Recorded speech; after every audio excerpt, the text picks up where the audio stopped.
Chris Godinez, licensed professional counselor, the host of We Need to Talk on every Sunday at noon usually. And then I post these videos up when I get time. This video is for educational and informational purposes only. The views and opinions stated herein are mine and mine alone. They do not represent the ACA, the APA, or any other therapist for that matter. Boom, shakalaka, done. I'd like to thank my sponsor, BetterHelp. BetterHelp. BetterHelp.com/Chris Godinez. They're an online therapy company. They are international. They have over 40,000 therapists working for them. They are all master's level or PhD level. Thank you, BetterHelp.com/Chris Godinez. Okay, so current events.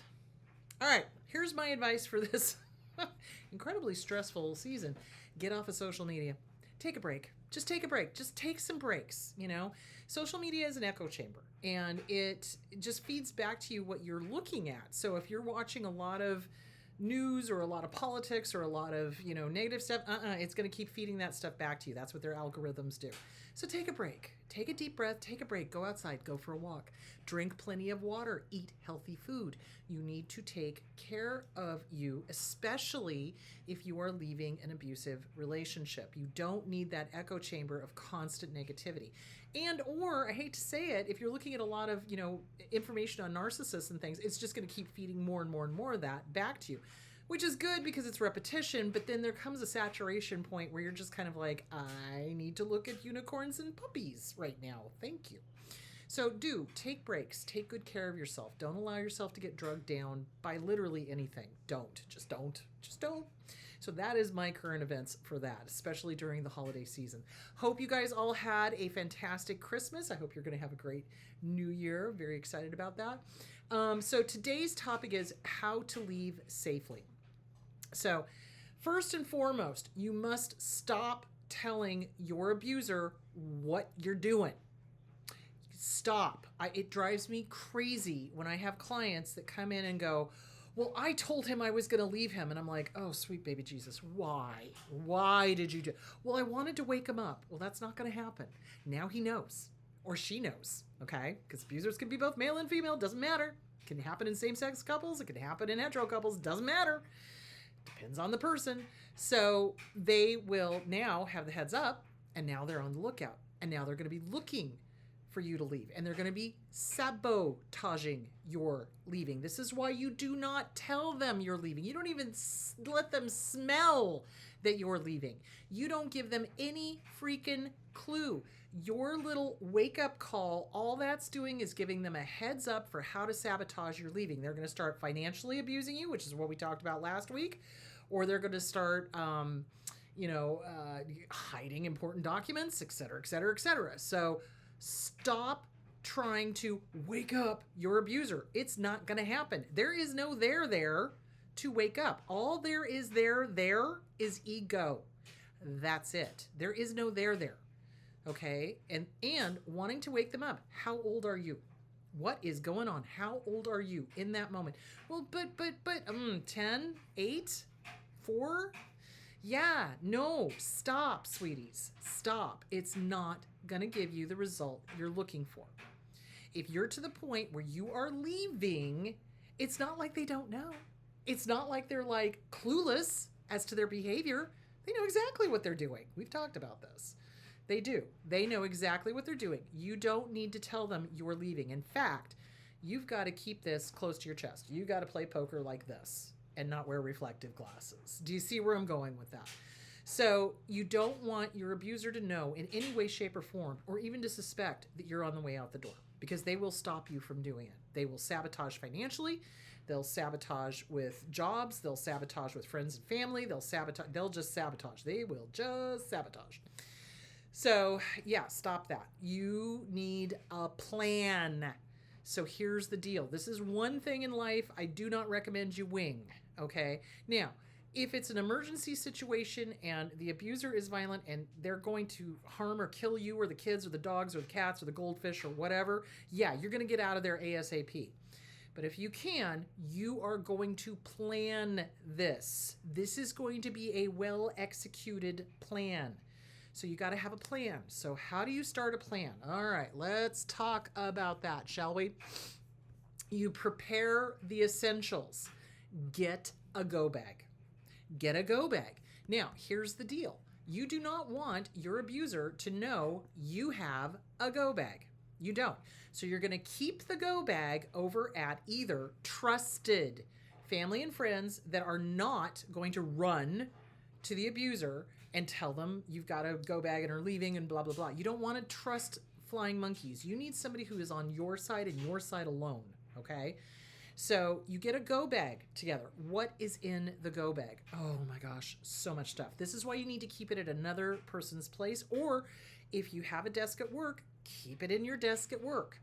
So here's what you're going to need in your go bag. Let me get back over this. This is from the Connections for Abused Women and Their Children.org. So you're going to prepare the essentials. You're going to get a bag stocked with essentials, extra clothing, toiletries, medication, money, school records, a copy of the kids' school records. Yes, I have seen abusers try to deny access to those.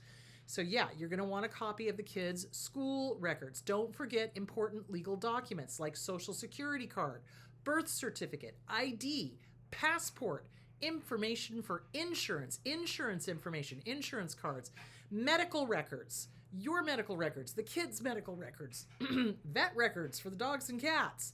You're going to need it. For added safety, consider making electronic copies of these documents. Keep them in a safe place where your abuser will not find them, or ask a trusted friend to hold them for you. You don't want to just risk it and have it in the house. Why? Because if your abuser finds the go bag, they're going to be like, what's this? And want to know what you're doing with all that information. This is stuff you need to gather up over time. This is why I'm saying this is not going to be a spur of the moment unless there's danger to self, danger to others in the moment. You're not just going to take off and run. You need to have all of these records. Vaccination records for the kids, vaccination records for the dogs and cats. All of this stuff. You got to think about this stuff. Okay, so there is that. Document your abuse. So document it. Keep whatever recordings you have, even though usually the judges won't listen to those, but you never know. All texts, all emails, all nasty grams, all, if there's anything recorded, keep it. Keep it somewhere safe because they'll try to destroy it. Now, the thing that they love to do is they love to start videotaping you after they've already poked the bear and they get your reactive, quote unquote, abuse. So just realize you would be smart to start recording prior to when you start reacting. And you would also be smart to practice gray rock. No response, not anger, not sad, not nothing. Okay. All right. There is that. Document the abuse, particularly if you have children with your abuser and or are married to them. You may have to provide evidence of your abuse for legal purposes at some point. This is especially true in custody cases. This might include photographs, correspondence between you and your abuser, police reports, medical records, or anything else that can corroborate your experiences. Protect your privacy. If you're worried about your abuser finding or stalking you again, make sure you protect your private information. Get a new phone number. Rent a P.O. box rather than having things mailed to your home address. That is the biggest thing. It's like they think somehow, that they're safe because it's their home, but you're not. If you've got an abuser who is a dark triad, psychopath, narcissist, control freak, they're probably trying to control every single aspect, getting to the mail first. There are several that I've had that would, get to the mailbox first or, whatever, because they wanted to make sure that there was nothing going on. So yeah, get a P.O. box for yourself for important stuff. So there is that. Open a new bank account. We talked about that in the financial abuse last week. Open credit cards, preferably at a different bank. If you have any other shared accounts with your abuser, remove yourself from them or just stop using them. You don't want to keep using them. Trust me, because they'll try to use that against you. Take legal recourse if necessary. If you feel unsafe, talk to your local police department about a restraining order. If you have children and or are married, find custody or divorce lawyer as soon as you're able and talk to them about the next steps. Okay, so there is that. Now, the thing about custody and divorce is lawyers are expensive. They generally will require a $5,000 deposit to retain them, and then they will use that money as things go on. Now, the problem also is that abusers are adept at using up that retainer money. So you want to make sure that you've got money saved up. You're going to need it. You're going to need it for rent. If you need to move someplace else, you're going to need it for an attorney. You're going to need it for gas. You're going to need it for medical. You're going to need it for veterinary bills, et cetera, et cetera, et cetera. Start saving your money now. Even though you're not planning on leaving this second, you're getting your plan together. Well, while you're getting your plan together, I want you to get your bank account up. Okay. Really important. Okay. Let's see. Customize your safety plan. So you've got to customize it to how your abuser is. Not every safety plan is going to work for everybody. Okay. So this is going to be a very volatile time. You may need to consider an order of protection. We've talked about that. Planning ahead is still very helpful. Okay, find your advocate. So you're going to want to have advocates, meaning you're probably going to want to find a support group or a therapist. You're going to want to have an attorney. You're going to want to have maybe a social worker, okay? If there's been abuse going on with the kids, you need to report it to DCS, Department of Children's Services? Yes, DCS, and not wait for the abuser to try to, do whatever. I've seen abusers use DCS trying to punish the other parent, and so they'll claim the other parent's doing abuse. This is why you want to report anything and everything, and this is also why you want to keep a documentation of it. Now, if you're still in the relationship with the abuser, that's probably not going to be super safe to report it, but if they have abused your children, absolutely report it. Abso-frickin-lutely. Absolutely. And that's probably one of those cases where you're going to need to get out on the fly. So, but if you can plan your escape, let's plan your escape. That's what we want. All right, you're going to plan for all possibilities. And this is also why a support group is great, because now you're talking to other people. You're not isolated. If you can, a lot of support groups are online, and it depends on how often your abuser is out of the house. It depends on, you have to plan when you're going to leave. You don't want to do it when they're there. You don't want them served when you're anywhere near them. You want to be gone. So like if you've got a restraining order against them, you don't want to be there. You want them out of the house. You do. If you're divorcing them, again, you don't want them there, and you don't want them to be able to come back into the house. So this is things that you need to talk with your attorney with, because I don't know what the laws are. I'm a therapist, not an attorney. I've got some good advice, but I don't know everything. So, all right. Let's see. Plan for all possibilities. Safety plans need to take into consideration all aspects a survivor is dealing with. Consider who is involved, what family members are affected. Children. If there are children at home, safety plan with them. A safety plan tips when kids are involved. Let's see. I pulled that one up. Safety planning with kids. So you talk about physical safety at home. Teach your children when, how, and who to contact during an emergency. Now, what constitutes an emergency? If your abuser is beating you, that's an emergency. The kids need to know how to get out and get out safely. They need to know who to contact, okay? Depending on age, of course, we're dealing with age appropriate. This can include trusted friends, family members, neighbors, local service providers, and more. If possible, instruct them to leave the home when situations begin to escalate and establish where they can go. They need a safe place to go, a neighbor's house, a friend's house. Create a plan ahead of time with trusted people who your children can turn to during a moment of crisis. Come up with a code word for when to leave the house in an emergency, and make sure they know not to tell others what the secret word means. Identify a room in the house that they can go to when they're afraid, and something calming they can focus on for comfort. Instruct them to stay out of areas containing items that could be used to harm them, including kitchens and bathrooms. Those are the two favorite rooms that abusers love to drag the kids to. I do not know why, because they're effing assholes, but that's what they do.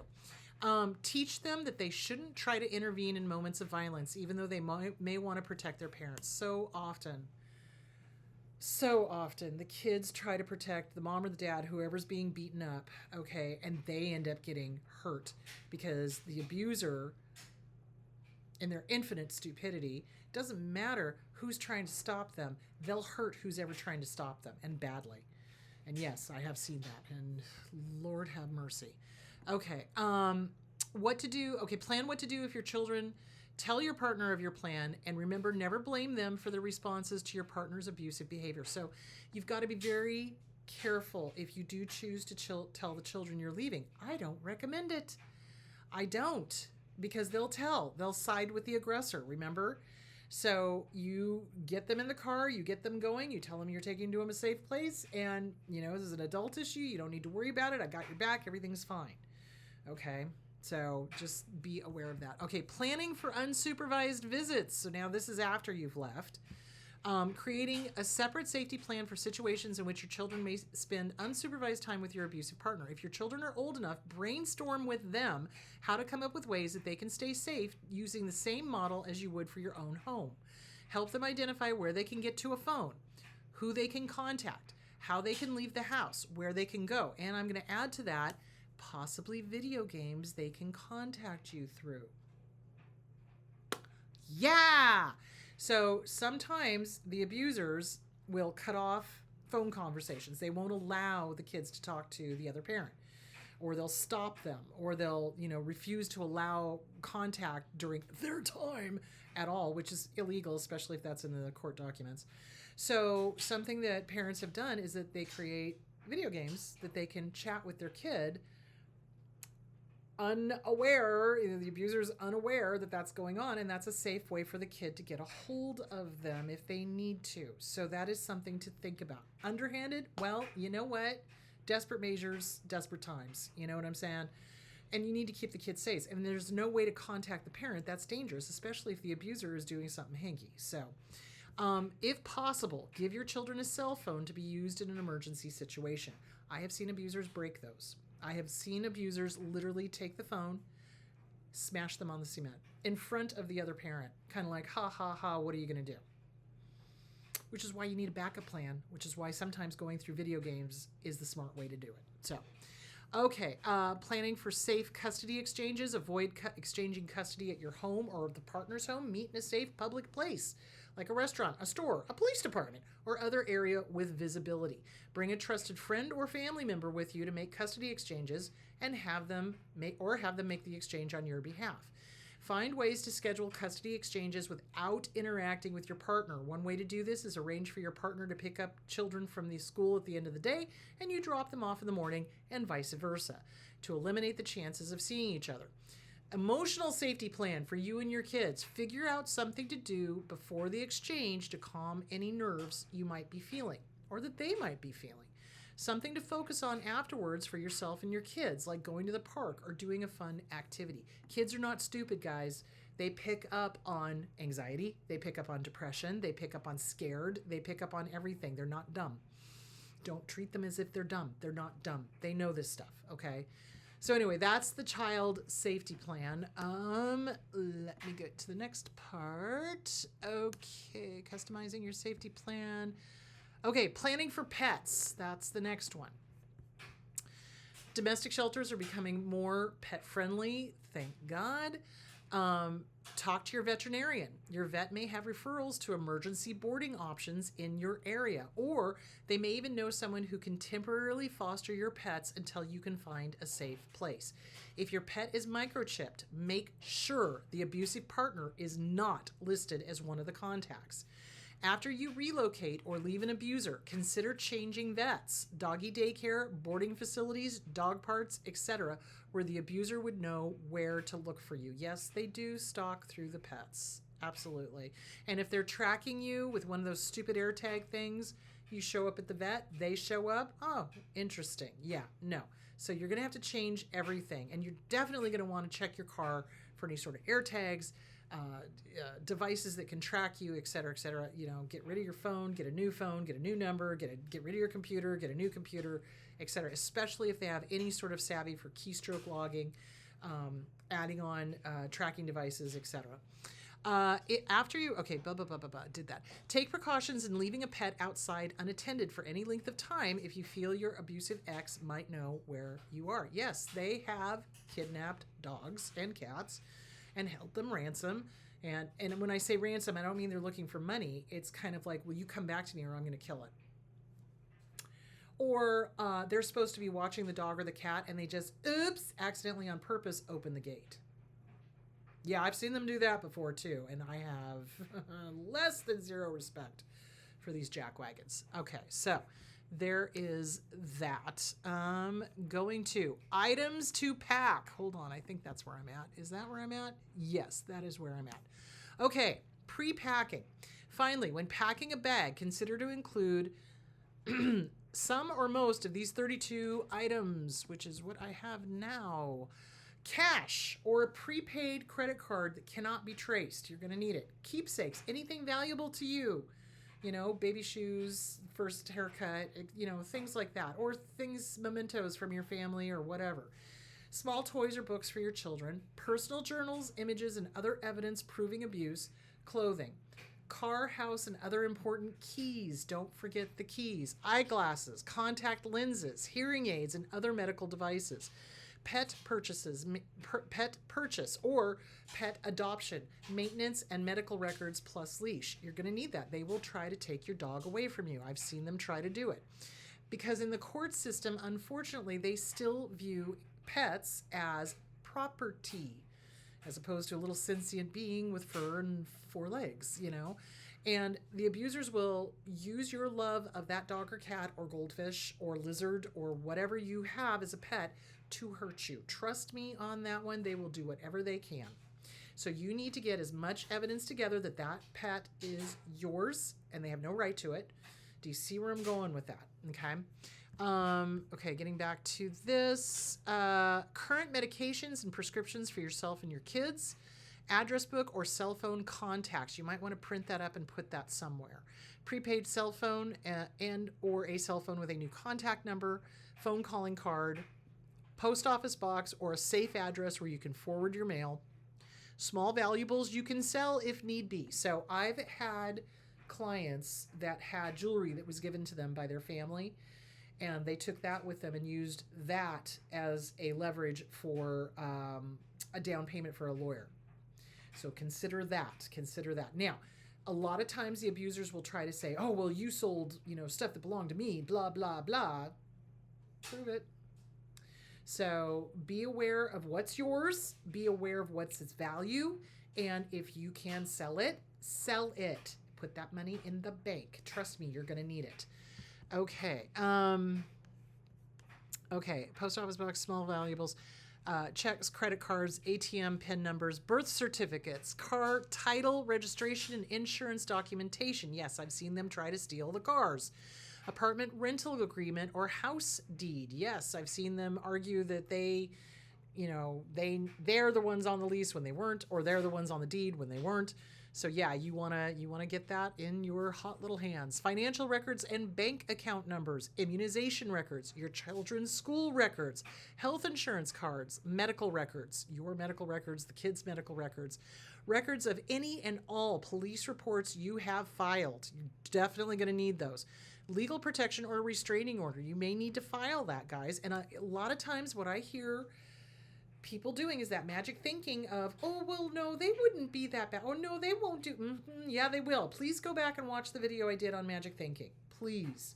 It'll get you killed. Denial is deadly. It will kill you. It will kill your kids. It will kill your pets. Stop being in denial. Yes, they will do this.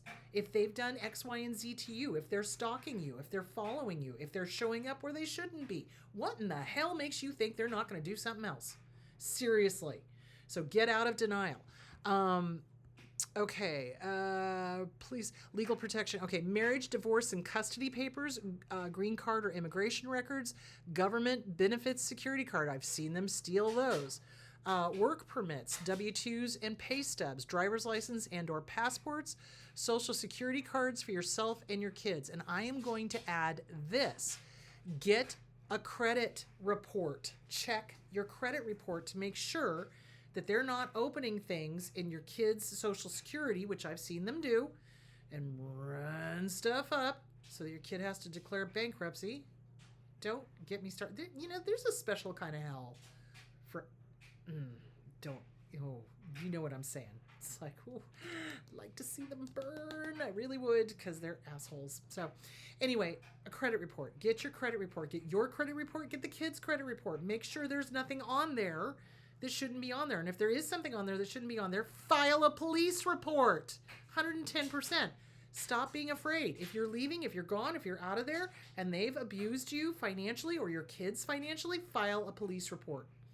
Is it going to do something? I have no idea. It might not. But the deal is you got to protect those kids. You got to protect you. And you're going to need your credit because you're going to need to get a different house or an apartment or something. So there that is. Okay, so there is your safety plan. That is all the stuff you need. So this again is on domesticshelters.org.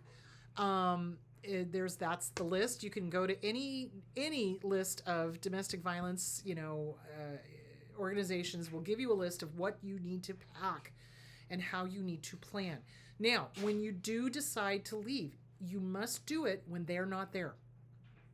You must do it so that they can't drive to the school and pick the kids up. So you've got to have everybody together, the kids together, the dog, the cat, the goldfish, the, whatever, lizard, whatever, together, and you're leaving, okay? If that's what it is. Or if it's a case of, okay, I filed a restraining order against them, get the locks changed, you're staying in the house, but they have to stay away. So, and remember, a restraining order is just a piece of paper. It only makes a difference if you call every single time. Now, I have heard cases of cops being like, well, I'm not going to do anything. And your number is, and your supervisor's name is, and then you call the supervisor. And then you call 3 on your side or some media thing and get the eyes on it. The more eyes there are on things like this, the less likely those jerks are going to get away with stuff. You cannot be afraid. You cannot allow your inner child to run the show. This has to be the adult you. This has to be the adult you. Inner child you needs to go play. You need to be running the show, not the inner child. If you allow the fear to take over, you're never going to leave. If you allow the fear to take over, you're going to back down as soon as some authoritarian figure says, oh, well, I'm not going to do anything. Okay, great. What is your number? How do I report you? Because that's what's going to happen. Call me a Karen. I don't care. Do you see where I'm going with that? You do not take no for an answer. This is your life. This is your children's life. This is your dog or cat's life, your lizard's life, your goldfish life. Do you see where I'm going with that? So really important, plan your escape. If you're going to have them served, make sure you're nowhere near them. Make sure the kids are home from school. Make sure that you're safe. Make sure the locks are changed if you choose to stay in the house. Make sure there's a restraining order on them if they are stalking you, and include the children if they are doing dangerous things like, I don't know, having a drug lab in their house. There you go. That's happened on occasion where I'm just like, oh my freaking God, what the... Anyway. So the point being is, you do what you need to do. Get a lawyer. That is going to be your biggest thing. So many domestic violence targets try to represent themselves. Please don't. It is a foreign language. Seriously. And they have different customs and different ways of doing things. You need a lawyer that's going to know the law so that when your abuser or their lawyer, who's probably just like them, you know what I'm saying, starts filing motion after motion after motion after motion, your attorney is going to be able to go, no, you're going to pay for attorney's fees now. See where I'm going with that? So yeah, you want somebody who knows the system. You do. And the average Joe does not know the court system, especially the family court system. So there is that. Anyway, that just... And then you want to make sure you're in a support group. Once you get out, if you're not in a support group, get into a support group. Get into a therapist. Get the kids into therapy. Okay? And in your divorce decree, make sure it says the kids get to have therapy, because the abuser is going to fight it. Or they're going to try to pick somebody who's fresh out of college and doesn't know their a-hole from a hole in the ground. You know what I'm saying. So all sorts of things to consider. Is it overwhelming? Well, yeah. I'm not going to lie to you. This is big. And you're worth it. You're worth it. Your kids are worth it. Your dog is worth it. Your cat is worth it. You guys are worth it. Get out. Save yourself. They're not going to change. They're not going to wake up. They're not going to get better. They get worse with age. They do. They absolutely do. And what are you doing as the role model for your kids? Your kids are watching this domestic violence go down, and it becomes normalized to them. And if they're siding with the aggressor and that does not get handled, they're going to go out and they're going to pick somebody just like the aggressive parent. And then the cycle starts all over again. Please break the cycle. Please take good care of yourself. Please get out, especially before they decide to get rid of no-fault divorce. If you're even thinking about leaving, get out, okay? All right, my loves, that is it for today. When on January 5th, I'm going to be talking about gossips and meddlers. Give you 3 guesses what they are. It starts with N. Minor, but still. Anyway, so that is that. So you guys have a great New Year's. Have fun. Please be careful. Don't drink and drive. And take good care of yourselves and drink plenty of water and have fun. And I will talk to you on January 5th. Talk to you later. Bye.